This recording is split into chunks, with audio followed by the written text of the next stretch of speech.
पाळी, लाज नाही, माहिती हवी. पाळी काय आहे? मुलींनो, हा आजार नाही, ही एक नैसर्गिक प्रक्रिया आहे. स्वच्छता ठेवा. पॅड, टॅम्पॉन, मेन्स्ट्रुअल कॅप वापरा आणि ते वेळेवर बदलवा.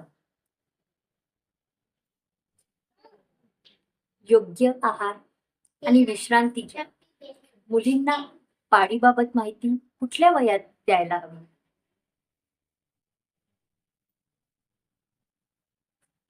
पाळीत होणारा त्रास व निराकरण व त्याचबरोबर समाजात आजही न झालेला हा बदल. चला करूया एक पाऊल या मार्गावर पुढे. मुलींनो, ते तुम्हीच करू शकता आणि तुम्हीच करणार. चला, थँक्यू.